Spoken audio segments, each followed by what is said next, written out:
Good morning, dear students. How are you? I hope that you are well. प्यारे विद्यार्थियों, आज हम board 2026 की सबसे इम्पोर्टेंट स्टोरीज के बारे में डिस्कस करेंगे जो आपके सामने हैं। A bee and a doe, a wolf and a lamb, an honest would cutter and a vain stag. प्यारे विद्यार्थियों, ये चारों कहानियाँ 2026 के बोर्ड के लिए बहुत ही इम्पोर्टेंट हैं। बने रहिए हमारे वीडियो के साथ ही आपसे ये कहना चाहता हूँ कि आप स्किप ना करें। स्किप करोगे तो बोर्ड में आपको ये स्टोरी याद नहीं आएगी। ये सारी स्टोरी बहुत इंपॉर्टेंट है। एक बार आप इन्हें सिर्फ 10 या 15 मिनट आप अपने लिए दे दीजिए। ये नेट बचाने के, डाटा बचाने के चक्कर में मत रहिए, आप अपना फ्यूचर सोचिए। अधिकांश स्टूडेंट ये गलतियाँ कर लेते हैं। पूरा वीडियो देखें, चारों स्टोरी को समझें ताकि बोर्ड में ये स्टोरी आने पर आप आसानी से लिख सको। तो आप तैयार हैं? साथ ही आपसे गुजारिश है कि आप अपने कमेंट बॉक्स में ज़रूर लिखें कि ये चारों स्टोरी आपको कितनी समझ में आई। और ये सारी बहुत इंपॉर्टेंट स्टोरीज़ है 2026 के बोर्ड के लिए। तो अब हम शुरू करते हैं एक एक स्टोरी। सबसे पहले हमारी स्टोरी आ रही है प्यारे विद्यार्थियों, जिसका नाम है अ वैन स्टेक। बहुत इम्पोर्टेंट स्टोरी है, आप अच्छी तरह से इसे याद कर लें। और मैं साथ में हिंदी भी मैंने लिखी है, लेकिन एक आपसे सलाह है, आप चाहे तो स्टोरी पैराग्राफ के रूप में भी लिख सकते हैं और चाहे तो बोर्ड में पॉइंटों के रूप में भी लिख सकते हैं। हिंदी आपको नहीं लिखनी है, हिंदी मैं सिर्फ आपको समझाने के लिए यहाँ पर लिख रहा हूँ। तो आर यू रेडी? बने रहिए हमारी वीडियो के साथ प्यारे विद्यार्थियों। सबसे पहले स्टोरी है अ वैन स्टेक, महाराज। सबसे इम्पोर्टेंट स्टोरी है प्यारे विद्यार्थियों। आप इस साल के बोर्ड के लिए ये सारी इम्पोर्टेंट स्टोरी बन गई है, आप ट्राई करें। और सबसे पहले स्टोरी है अ वैन स्टेक, महाराज। ये स्टोरी इस साल बोर्ड के 2026 के लिए आने की संभावना हो गई है, एक बार आप याद कर लीजिए। अब हम शुरू करते हैं प्यारे विद्यार्थियों ये स्टोरी अ वैन स्टेक। सबसे पहले आपको इस तरह से शुरुआत करनी है। Once there was a stag, एक बार एक बारहसिंगा था। एक बार एक बारहसिंगा था। Once there was a stag, it was very proud, वो बहुत घमंडी था। इट वॉज वेरी प्राउडी, वो बहुत घमंडी था। जानवरों के लिए अपन इट का प्रयोग करेंगे।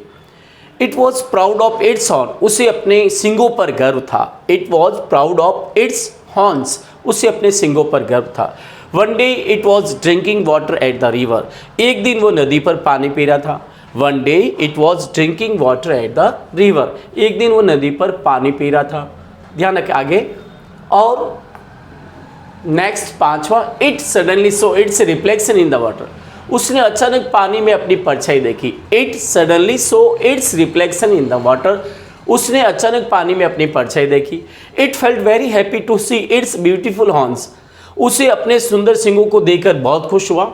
It felt very happy to see its beautiful horns, उसे अपने सुंदर सिंगों को देखकर बहुत खुश हुआ। नेक्स्ट मोमेंट, ध्यान दें, अगला 7वां सेंटेंस है प्यारे विद्यार्थियों।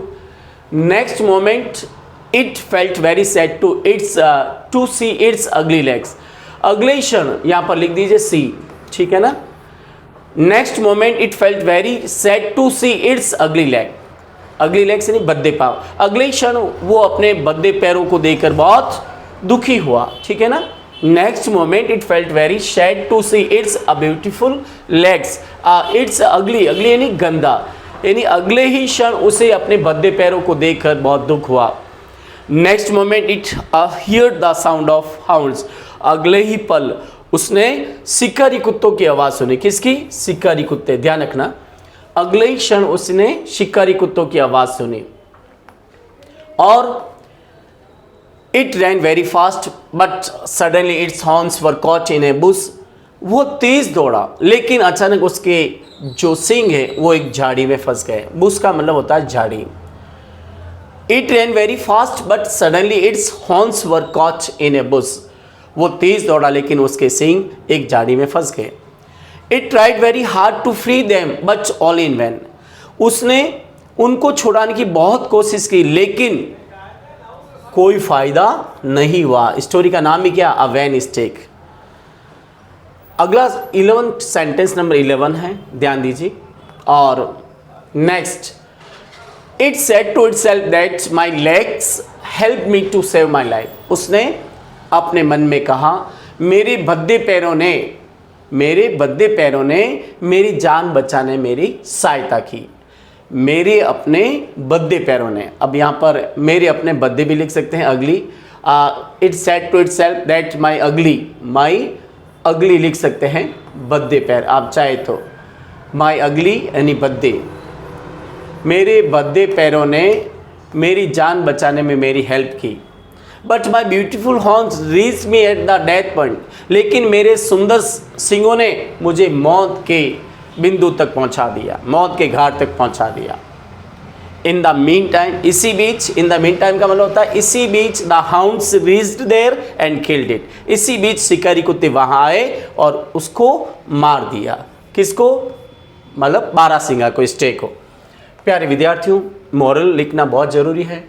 इसका मॉरल है घमंडी मत बनो, अवॉइड वैनिटी। ध्यान रखना, इसका क्या है मॉरल? अवॉइड यानी बचिए, वैनिटी घमंड से बचिए, यानी घमंड मत करो, घमंडी मत और घमंड मत करो, ठीक है ना। यहाँ पे लिख दो घमंड मत करो। तो इसका मॉरल क्या है? घमंड मत करो, ठीक है ना। तो ये वैनिटी का मतलब होता है घमंड, तो घमंड मत करो, इसका मॉरल हो गया। प्यारे विद्यार्थियों, इस कहानी को आप अच्छी तरह से समझें। अब हम अगली कहानी को ले रहे हैं जिसका नाम है the wolf and the lamb, यानी भेड़िया और मेमना। ये भी कहानी बहुत इंपॉर्टेंट है, थोड़ा सा ध्यान दें तो आपको समझ में आ जाएगी। कहानी है वुल्फ एंड लैम, भेड़िया और मेमना, ठीक है ना। इसको अच्छी तरह से समझें। अब हम शुरू करते हैं ये भी कहानी। ध्यान दीजिए, स्टोरी को आपको लिख लिख कर याद करना। Once there was a wolf, एक बार एक भेड़िया था, एक बार एक भेड़िया था। आप अच्छी तरह से याद करें। Once there was a wolf, once there was a wolf, एक बार एक भेड़िया था। One day it was drinking water at the river, एक दिन वो नदी पर पानी पी रहा था। One day it was drinking water at the river, एक दिन वो नदी पर पानी पी रहा था। A lamb was also drinking water at the same river, एक मेमना भी उसी नदी पर पानी पी रहा था। शैम यानी उसी। A lamb was also drinking water at the same river, एक मेमना भी उसी नदी पर पानी पी रहा था। The wolf wanted to eat the lamb, भेड़िया मेमने को खाना चाहता था, भेड़िया मेमने को खाना चाहता था। It went to the lamb and said, वो मेमने के पास गया और उसने कहा, नेक्स्ट वाक्य है, it went to the lamb and said, why are you making dirty water, तुम पानी को गंदा क्यों कर रहे हो। क्या कहा उसने? Why are you making dirty water, तुम पानी को गंदा क्यों कर रहे हो। मेमने ने, ध्यान रखना 7वां सेंटेंस आपका इस स्टोरी का है। The lamb replied politely that it was not making dirty water, मेमने ने विनम्रता से कहा। The lamb replied politely that it was not making dirty water, कि वो पानी को गंदा नहीं कर रहा है। Because the water was flowing from you to me, क्योंकि पानी आपसे मेरी ओर बह रहा है, क्योंकि पानी तुम्हारी ओर से मेरी ओर बह रहा है, तो मैं कैसे गंदा कर सकता हूँ। The wolf again said, why did you abuse me last year, फिर भेड़िया ने उसे कहा, तुमने पिछले साल मुझे गाली क्यों दी। The lamb replied politely that it didn't abuse last year because it was not born at that time, मेमने ने उत्तर दिया। फिर भेड़िया ने क्या कहा? The wolf again said, why did you abuse me last year, तुमने मुझे पिछले साल गाली क्यों दी। The lamb replied politely that it didn't abuse last year because it was not born at that time, मेमने ने बड़ी विनम्रता से भेड़िए से कहा, सर मैंने गाली नहीं दी क्योंकि उस समय मेरा जन्म भी नहीं हुआ था। और इसके बाद फिर उसने कहा, it was only 6 months old, sir मैं तो केवल 6 महीने का हूँ, मैं तो केवल 6 महीने का। कितने महीने का? It was only 6 months old, मैं तो केवल 6 महीने का हूँ। The wolf told the lamb, if you were not it would be your father, फिर भेड़िए ने कहा, अगर तुम नहीं थे तो तुम्हारे पिताजी होंगे। और इतना कहकर, saying this it jumped on the lamb and killed it, इतना कहकर वह मेमने पर कूदा और उसे मार दिया। प्यारे विद्यार्थी, इसका मॉरल है, माइट इज राइट, जिसकी लाठी उसकी भैंस। माइट इज राइट, जिसकी लाठी उसकी भैंस। अब इसको, इस मॉरल को आपको ध्यान रखना है, मॉरल लिखना बहुत ज़रूरी है। माइट इज राइट, जिसकी लाठी उसकी भैंस। प्यारे विद्यार्थियों, क्या ये कहानियाँ समझ में आ रही हैं? आप अपने कमेंट बॉक्स में लिखेंगे तब मुझे मालूम पड़ेगा। 100% लिखिए। और क्या समझना है आप मुझे बताइए। 1 से 20 तक क्वेश्चन में एक एक क्वेश्चन आपको समझाऊंगा और आपके बोर्ड में अच्छे नंबर आएंगे। अगली स्टोरी पर डिस्कस करेंगे जिसका नाम है अ बी एंड अ डव, मधुमक्खी और फाख्ता। मधुमक्खी और फाख्ता, ये भी इम्पोर्टेंट कहानी है, 2026 के बोर्ड के लिए बहुत इंपॉर्टेंट बन रही है। एक बार आप बस याद कर लीजिए, फिर आपके मन में ये नहीं रहेगा मैंने वो कहानी याद नहीं की। बोर्ड में निश्चित रूप से आपके अच्छे नंबर आएंगे, ये मैं आपकी भगवान से कामना करता हूँ। नेक्स्ट जो लाइन है, अगली स्टोरी की पहली लाइन है, ध्यान दीजिए। Once there was a bee, एक बार एक मधुमक्खी थी। एक बार एक मधुमक्खी थी। Once there was a bee, one day it was drinking water at the bank of river, एक दिन वो नदी के तट पर पानी पी रही थी। एक दिन वो नदी के तट पर क्या पी रही थी? पानी। It suddenly fell down into the water, अचानक वो पानी में गिर गई। अचानक वो पानी में गिर गई। It began to drown in the water, वो पानी में डूबने लगी। वह पानी में डूबने लगी। अ डो वॉज, ध्यान रखना अगला सेंटेंस है, a dove was sitting in the tree near the river, एक फाख्ता पास के पेड़ पर बैठा हुआ था। It felt pity on the bee, उससे मधुमक्खी पर दया आ गई। पिटी यानी दया। उसने क्या किया? फाख्ते ने, it plucked a leaf and drop near the bee, उसने एक पत्ती तोड़ी और मधुमक्खी के पास गिरा दी। ध्यान रखना ड्रॉप में डबल पी आएगा, ध्यान रखना, ज्यादातर यह गलतियां होती है। It plucked a leaf and drop near the bee, उसने एक पत्ती तोड़ी और मधुमक्खी के पास गिरा दी। The bee climbed on it and flew away, मधुमक्खी उस पर चढ़ी और उड़ गई। After some days a hunter aimed at the same doe, कुछ दिनों बाद एक शिकारी ने उसी फाख्ता पर निशाना लगाया।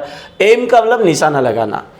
और आगे क्या हुआ देखिए, ध्यान रखें, आगे या शिकारी लिखा हुआ है, ठीक है ना, क्या लिखा है? शिकारी, अच्छे से ध्यान दें। आगे देखिए, द बी सो, अब आगे ध्यान रखना, और मधुमक्खी ने, the bee saw him aim at the same dove, मधुमक्खी ने उसे उसी फाख्ता पर निशान लगाते हुए देखा। और इट फ्लू, ध्यान रखना, निशान लगाते देखा, और it flew to him and stung at his arm, और वो उड़ी, उसके पास उड़कर गई और उसके भुजा पर डंक मार दिया। स्टंग, ध्यान रखना, डंक मारना, स्टंग का मतलब क्या होता है? डंक मारना, तो सेकेंड फॉर्म है। और it flew to him and stung at his arm, the hunter's aim missed and the dove flew away, शिकारी का निशाना चूक गया और फाख्ता उड़ गया। ध्यान रखना, शिकारी का निशाना चूक गया और फाख्ता उड़ गया। तो प्यारे विद्यार्थियों, लास्ट जो है, the dough thank the bee to save its life, फाख्ते ने मधुमक्खी को उसकी जान बचाने के लिए उसे क्या दिया? धन्यवाद दिया। The dough thank the bee to save its life, और फाख्ता ने, ध्यान रखना, फाख्ता ने मधुमक्खी को उसकी जान बचाने के लिए क्या दिया? धन्यवाद। ये फाख्ता लिखा हुआ, ध्यान रखना। इस तरह से प्यारे विद्यार्थी, इसका मॉरल है do good and have good, कर भला तो हो भला। मधुमक्खी ने, फाख्ते ने अच्छा किया तो उसके साथ भी अच्छा हुआ। Do good and have good, कर भला तो हो भला। प्यारे विद्यार्थियों, अगली जो स्टोरी आ रही है जिसका नाम है ऑनेस्ट वुड कटर, ईमानदार लकड़हारा, ये भी इम्पोर्टेंट है, अच्छी तरह से आप देख देख याद करें। साथ ही अपने कमेंट बॉक्स में ज़रूर लिखें, लिखने से कोई आपको समय नहीं लगेगा और आपकी राय हमारे लिए बहुत ज़रूरी है। बने रहिए हमारी वीडियो के साथ। साथ ही प्यारे विद्यार्थियों, आपसे एक अनुरोध है कि हमारे इस चैनल को लाइक, शेयर और सब्सक्राइब जरूर करें ताकि आपको बहुत फ़ायदा होगा। जल्दी से आपको नोटिफिकेशन मिलेगा। अगला जो स्टोरी है, ध्यान रखना, वो है honest would cutter. Once there was a wood cutter, एक बार एक लकड़हारा था। ही वॉज वेरी ऑनेस्ट, वो बहुत ईमानदार था। He was very honest, वो बहुत ईमानदार था। One day he was cutting woods near the bank of river, एक दिन वो नदी के तट पर लकड़ियाँ काट रहा था। आपको हिंदी नहीं लिखनी है एग्जाम में, ध्यान रखना, सिर्फ मैं समझाने के लिए हिंदी यूज कर रहा हूँ। His axe suddenly slipped from his hand and fell down into the water, into the river. अचानक उसकी कुल्हाड़ी उसके हाथ से स्लिप हो गई और नदी में गिर गई। स्लिप में डबल पी आएगा, ध्यान रखना। और he began to weep because the axe was source of his living, वो रोने लगा क्योंकि कुल्हाड़ी उसकी आजीविका की साधन थी। यानी इसका सोर्स का मतलब क्या होता है? साधन। कुल्हाड़ी उसकी आजीविका की साधन थी, इसको कहते हैं आजीविका। ध्यान रखना, लिखा हुआ है तो, और आप अच्छी तरह से ध्यान दें, आजीविका। तो इस तरह से he began to weep because the axe was source of his living. The god of river suddenly appeared before him. नदी के देवता अचानक उसके सामने प्रकट हुए। He asked him the cause of weeping. उन्होंने उसे रोने का कारण पूछा। वीपिंग यानी रोने का, कोज यानी कारण। उन्होंने, नदी के देवता ने उसे रोने का कारण पूछा। The wood cutter told him everything, और लकड़हारे ने उन्हें सब कुछ बता दिया। नेक्स्ट है, ध्यान रखना, लकड़ा ने उन्हें सब कुछ बता दिया। और the god of river dived into the river and came out with A gold x. नदी के देवता ने नदी में डुबकी लगाई और एक सोने की कुल्हाड़ी के साथ बाहर आए। The would cutter refuse to take it. लकड़हारे ने उसे लेने से मना कर दिया। रिफ्यूज का मतलब मना कर दिया। The would cutter refuse to take it. लकड़हारे ने उसे लेने से मना कर दिया। The god of river again dived into the river and came out with a silver axe. फिर नदी के देवता ने नदी में डुबकी लगाई और चांदी की कुल्हाड़ी के साथ बाहर आए। नेक्स्ट सेंटेंस है आपका, द वुड कटर। अगला जो सेंटेंस है, the would cutter again refuse to take it. फिर लकड़हारे ने उसे लेने से मना कर दिया। He told the god of river that his axe was made of iron. उसने नदी के देवता को बताया कि उसकी कुल्हाड़ी किसकी बनी हुई थी? लोहे की।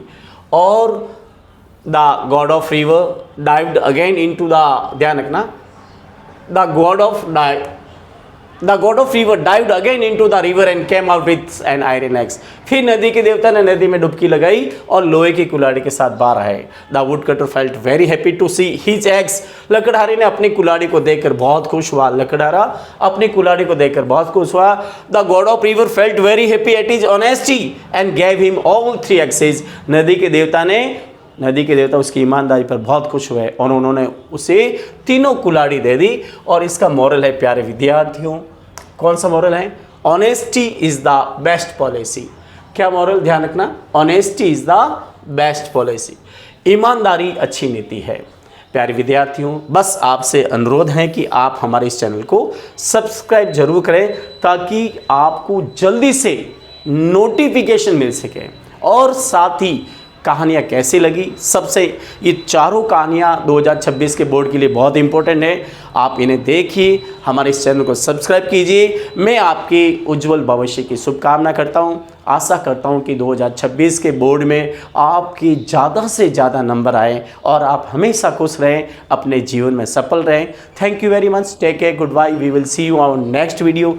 Take care. Once again we will see you in our